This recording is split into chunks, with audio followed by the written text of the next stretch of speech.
जी अस्सलाम वालेकुम रहमतुल्लाहि व बरकातुहू। लो जी, वही पुराना मंजन, वही पुरानी चूरन, वही पुरानी कहानी, वही पुराना किस्सा, वही पुराना अफसाना। मियाँ मोहम्मद नवाज शरीफ साहब कह रहे हैं कि जनरल बाजवा, जनरल फैज़ हमीद और साकिब निसार का ट्रायल होना चाहिए। ये साजिशी हैं, इनका एहतसाब होना चाहिए। ये मुजरम हैं, ये कातिल हैं पाकिस्तानी अवाम की उमंगों के। अब दो सवाल हैं।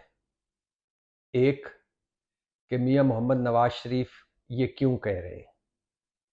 दूसरा सवाल, कि मियाँ मोहम्मद नवाज शरीफ ये कह सकते हैं या नहीं। अगर आप इनको तरतीब बदल रहे हैं तो पहला सवाल ये कर लेते हैं कि क्या मियाँ मोहम्मद नवाज शरीफ ये कह सकते हैं कि जनरल बाजवा और जनरल फैज़ हमीद का ट्रायल होना चाहिए, साकिब निसार समेत। और दूसरा सवाल, कि वो क्यों कह रहे हैं। इस पर बाद में आते हैं। पहले ये बता दूं कि मियाँ मोहम्मद नवाज शरीफ साहब की 21 अक्टूबर को वापसी हो रही है, फुल प्लेटलेट्स वापसी। और मुस्लिम लीग नून, ख़ास तौर पर मरीम नवाज साहबा इस वक्त मुतहर्रक हैं उनके फ़कीदुल मिसाल इस्तकबाल के लिए। और इस्तकबाल के लिए जो अभी तक खबरें सामने आई हैं वो ये है कि नवाज शरीफ साहब एयरपोर्ट पर उतरेंगे, उनको जलूस की शक्ल में मीनार पाकिस्तान ले जाया जाएगा। और मरीम नवाज साहबा ने हदफ रखा है कि हमारा मीनार पाकिस्तान में जो जलसा होना चाहिए वो इमरान खान के जलसे से बड़ा होना चाहिए। और उन्होंने कहा है कि 1 लाख कुर्सियां लगाएं और उसके बाद लोग खड़े हों, बैठें, 10 लाख लोग कम अज कम हों। और हर एमपीए जो रह चुका है या जो उम्मीदवार है मुस्लिम लीग नून का, एमएनए की ज़्यादा वोट लोगों को लाएगा।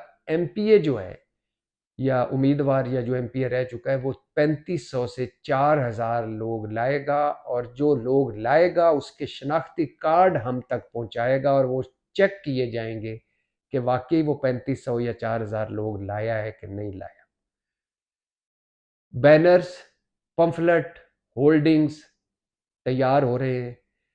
और उस पर अभी तक का फैसला है मुस्लिम लीग नून का कि सिर्फ नवाज शरीफ साहब की तस्वीर होगी, मरीम नवाज की नहीं होगी, शहबाज शरीफ की नहीं होगी। जलसे के बाद वो अली बख्श अजमेरी रहमतुल्लाह के मज़ार पे भी जाएंगे, घर भी जाएंगे, और दरमियान में एक फॉर्मेलिटी के तौर पर वो अदालत भी जाएंगे। और बकौल मुस्लिम लीग नून रिस्क ज़ीरो हो चुका है, गारंटी मिल चुकी है, रिलीफ यकीनी है। रिलीफ दो सूरतों का है। पहला, सज़ाएं मुअत्तल हो जाएं, ज़मानत मिल जाए।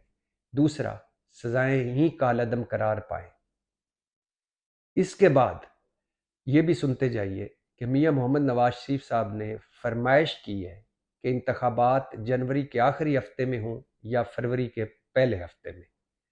लिहाजा इंतखाबात अभी तक की खबर ये है कि जनवरी के आखिरी हफ्ते में होंगे और फरवरी के पहले हफ्ते में होंगे, या जनवरी के आखिरी हफ्ते में या फरवरी के पहले हफ्ते में। मतलब मियाँ मोहम्मद नवाज शरीफ साहब की हर ख्वाहिश पूरी हो रही है। अब आ जाए इस पर कि मियाँ मोहम्मद नवाज शरीफ साहब ने लंदन में बैठ के कहा है कि जन बाजवा, जन फैज़ हमीद और साकिब निसार जैसे मुजरमों का एहतसाब किया जाए। लग रहा है कि मियाँ मोहम्मद नवाज शरीफ साहब ने कुछ नहीं सीखा इस बार भी। वही पुरानी गलती, वही पुराना रास्ता, वही पुरानी लड़ाई, वही पुरानी मंजिल। सवाल मेरे तीन हैं। पहला सवाल तो ये था ना कि मैंने आपसे जो शुरू में कहा था कि वो क्यों ये कह रहे हैं, इसका जवाब ले लेते हैं। वो इसलिए कह रहे हैं कि उनके पास कोई जवाब नहीं है कि वो गए कैसे थे, किस डील के तहत गए थे। बकौल ख्वाजा आसफ इस्टेब्लिशमेंट की मदद से गए थे।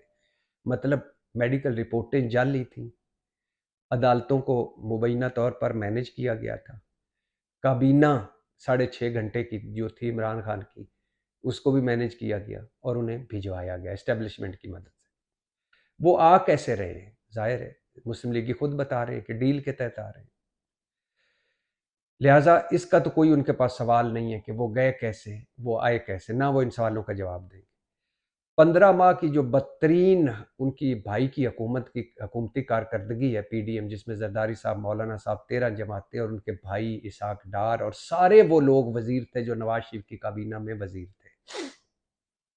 उस कारकर्दगी पर भी वो वापस नहीं आ सकते कि देखा मेरे भाई ने इतनी शानदार कारकर्दगी दिखाई, अब हमें दोबारा मौका दें, हम बाकी रही सही कसर भी निकाल लेंगे। लिहाजा उनके पास उनके दोनों हाथ खाली हैं। बयानियां वोट को इज्जत दो वो दफना चुके हैं और कारकर्दगी उनकी है कोई नहीं, बदतरीन परफॉर्मेंस है। तो लिहाजा ये इंतखाबी बयानियां हैं, ये कि यानी वापस आने से इंतखाबात लड़ने तक कि मुझे साजिश के तहत निकाला गया और साजियों को मैं इक़्तिदार में आकर उनका एहतसाब करूँगा। ज़ाहिर है इसके अलावा कुछ कह नहीं सकते। तो ये इंतखाबी बयानियाँ हैं। अब सवाल ये है कि क्या वो ये कह सकते हैं कि जन फैज़ हमीद और जन बाजवा का एहतसाब किया जाए? नहीं कह सकते। क्यों? 3 वजह से। पहली वजह कि अगर जन बाजवा मुजरम हैं उनके, तो उन्होंने उनको एक्सटेंशन क्यों दी? दूसरा कि अगर जन बाजवा, जन फैज़ हमीद मुजरम हैं उनके, साकिब निसार, तो 15 माह उनके भाई की हुकूमत रही, इनके एहतसाब शुरू क्यों नहीं किया? क्यों चुप रहे? और क्यों मरियम नवाज सिर्फ जन फैज़ हमीद का नाम लेती थी, जन बाजवा का नाम ही नहीं लेती थी? और तीसरा कि वो आ किस डील के तहत रहे और उनके पास सबूत क्या है? तीनों चीज़ों में, तीनों सवालों के जवाब कोई नहीं है उनके पास। कि वो गए किन की मदद से थे? ज़ाहिर है जन बाजवा, जन फैज़ हमीद की मदद से गए थे। वो वो उन्होंने एक्सटेंशन जन फैज़ हमीद को, जन बाजवा को क्यों दी? कोई सवाल, इस सवाल का जवाब नहीं है। और एक्सटेंशन भी ऐसी कि पार्टी को पता ही कोई नहीं था। 8 पार्टी के सियासतदान लंदन गए, उनको घर बुलाया और एक रेस्टोरेंट में शानदार खाना खिलाकर शहबाज शरीफ की सरबराही में उनको घर बुलाया। हसन नवाज या हुसैन नवाज को कहा कुरान लाएं, उन पे कहा कि इन पे हलफ रखें कि ये बात आगे नहीं करेंगे, और कहा कि जन बाजवा को एक्सटेंशन का वोट देना है। और सबूत क्या है? कुछ भी नहीं। सवाल ये है कि क्या पनामा लीक्स जन बाजवा, जन फैज़ हमीद या साकिब निसार लाए थे? पार्लियामेंट में झूठी तकरीर जन बाजवा, जन फैज़ हमीद या साकिब निसार ने लिख कर दी थी कि जनाब स्पीकर ये हैं वो ज़राए जिनसे मैंने अमन फील्ड फ्लैट्स खरीदे थे। कतरी ख़त जन बाजवा, जन फैज़ हमीद या जनरल या साकिब निसार के मशवरे पे आया था? कैलबरी फ़ॉन्ट का जो अछूता ख्याल था वो जन बाजवा, जन फैज़ हमीद या साकिब निसार का था? झूठी ट्रस्ट डीड जनरल बाजवा, जन फैज़ हमीद की थी, या उन्होंने कहा था कि लाएं? सुप्रीम कोर्ट में जो जालसाजी की वो साकिब निसार ने उनको मशवरा दिया था? या कौन से ऐसे सबूत थे पैनामा लीक्स में जो 419 उनसे सवाल पूछे गए और जो एहतसाब अदालतों में वो और जीआईटी में पेश हुए, कौन से ऐसे सबूत थे जो फौज ने या साबिक फौज के जनरलों ने या जजेस ने मिलकर जला दियों, ज़ाया कर दियों? कि नवाज शरीफ साहब कह रहे हैं कि मेरे पास तो सबूत थे और ये सबूत मेरे ज़ाया ना करते तो मैंने बाइज्जत बरी हो जाना था, लिहाजा ये मेरे मुजरम है। सवाल सिंपल सा था कि आपने पैसा कमाया कैसे, आपके पास पैसा आया कैसे, और पैसा सऊदी अरब, दुबई, लंदन भिजवाया कैसे? इन सवालों का उनके पास कोई जवाब नहीं। लिहाजा ये इंतखाबी बयानिया है। मगर इस इंतखाबी बयानिए का एक दुख ये है कि नवाज शरीफ साहब ने कुछ नहीं सीखा। वही पुराना चूरन, पुराना मंचन बेच रहे हैं, वही पुरानी लड़ाइयाँ लड़ रहे हैं। अब अल्लाह ने उनको एक और मौका दिया था, वो वापस आ रहे हैं, किस्मत के धनी है, बनाना रिपब्लिक है। जाहिर है हमारी जैसी कौम, हमारा जैसा मुल्क, नवाज शरीफ साहब की वापसी ही होती है, कभी जद्दा से तो कभी लंदन से।